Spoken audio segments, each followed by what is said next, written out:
Will recession hit in 2022 और 2023? जिन लोगों को सबसे पहले रिसेशन के बारे में नहीं पता, मैं उनको ये चीज कह दूं, आपको कभी फायर के बारे में पता है कि किसी पर्टिकुलर एम्प्लॉय को किसी कंपनी ने फायर कर दिया बिकॉज ऑफ सर्टेन रीजंस, की कंपनी लॉस में चल रही थी या फिर कुछ भी रीजन हो सकते हैं। तो उन्हीं सब चीज़ों को जब वो चीज़ें मल्टीपल वे में होने लग पड़ती हैं, यानी कि ग्रैंड स्केल पे होने लग पड़ती हैं, उस चीज़ को रिसेशन का नाम देते हैं। रिसेशन में बहुत ज़्यादा लोगों की जॉब्स चली जाती है बिकॉज कंपनी ऑलरेडी बहुत ज़्यादा लॉसेस में होती है। तो अब मेन क्वेश्चन ये आ रहा है कि क्या हमें फिर से रिसेशन देखने को मिल सकता है? वेल, आजकल जिस तरह से लोगों को हाइक्स मिल रहे हैं या फिर जिस तरह के लोगों के पैकेजेस इतने ज्यादा इंक्रीज कर रहे हैं या फिर आईटी कंपनी में अचानक से ही इतना ज्यादा बूम आ चुका है, बहुत ज्यादा चांसेस है कि रिसेशन आ सकता है। उसके अलावा जैसे आप लोगों को भी पता है कि वर्ल्ड वॉर 3 भी चल रही है, तो उस दौरान बहुत ज्यादा सेक्टर में ऐसा हो सकता है कि लॉसेस उनको झेलने को मिले। तो ऐसे में रिसेशन आने के चांसेस काफी ज्यादा बढ़ जाते हैं। But obviously nobody knows what will happen in future, everyone can only predict. किसी को भी नहीं पता होगा कि यार फ्यूचर में सच में क्या होगा। क्या पता जितनी अभी ग्रो कर रही है आईटी इंडस्ट्री, आगे जाकर भी उतनी ग्रो कर सकती है। लेकिन मुझे ऐसा पर्सनली लगता है कि जो चीज़ हमें बहुत आसानी से मिल जाती है या जिसपे भी कभी रैपिड ग्रोथ देखने को मिलती है, वो कभी ना कभी पीछे आ जाती है, थोड़ा थोड़ा टाइम करके या फिर जैसे भी मर्जी आए, लेकिन उसमें कभी ना कभी बैकफायर हो जाती है वो सब चीज़ें। ऐसे में रिसेशन आने के चांसेस मेरे अकॉर्डिंग थोड़े से बढ़ जाते हैं। बट मुझे ऐसा लगता है कि रिसेशन से ही क्यों डरना। हम आईटी वर्ल्ड में काम करते हैं, हमारी जॉब तो वैसे भी सिक्योर नहीं रहती। आज हम किसी ऑफिस में जा रहे हैं, हमें कल या परसों को नोटिस आ सकता है कि यार तुम्हें फायर कर दिया गया है। तो हम वहां पे उस सिचुएशन में भी क्या करेंगे, चाहे रिसेशन आए या ना आए, फिर भी हम आईटी वर्ल्ड में काम कर रहे हैं जहां पे हमारी जॉब बिल्कुल भी सिक्योर नहीं होती।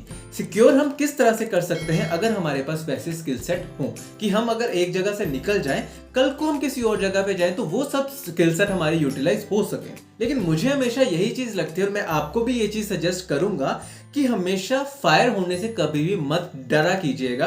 क्योंकि पता है क्या होता है, जब आपके मन में एक फायर होने का डर बैठ जाता है तो आप ग्रो अच्छे से नहीं कर पाते।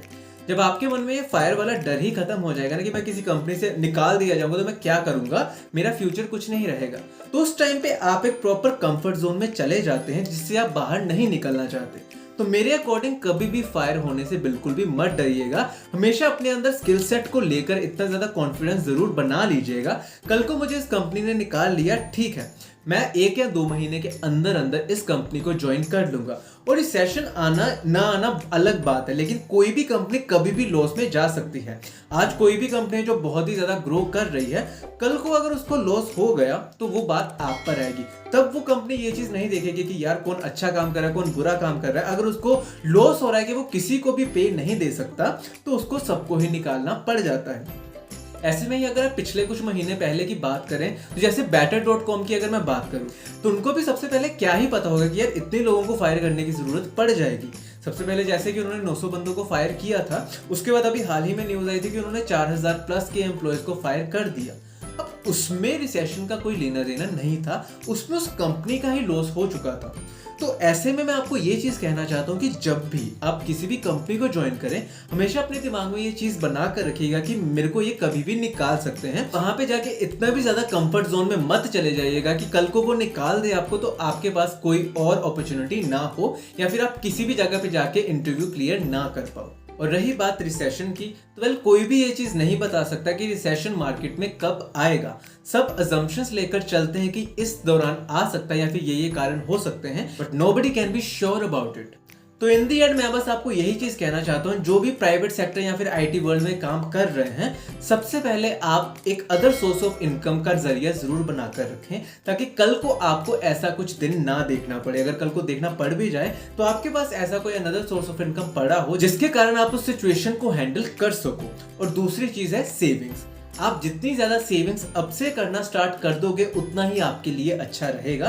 तो मैं बस यही कहूंगा, आपका जितना भी पैकेज भी बढ़ रहा होगा ना, आप सेविंग्स भी उतनी ज्यादा बढ़ाइए ताकि फ्यूचर में आपके वो सब चीजें काम आ सके और आप कभी भी फाइनेंशियल तौर पर किसी पर डिपेंड ना हो। तो इसी के साथ आज के लिए बस इतना ही। अगर ये वीडियो आपको अच्छी और इन्फॉर्मेटिव लगी हो तो इस वीडियो को लाइक और शेयर करना बिल्कुल भी मत भूलिएगा। इसी के साथ मेरे चैनल को भी जरूर सब्सक्राइब कीजिएगा ताकि मैं ऐसी वीडियोस आप तक और भी लेके आ सकूं। धन्यवाद।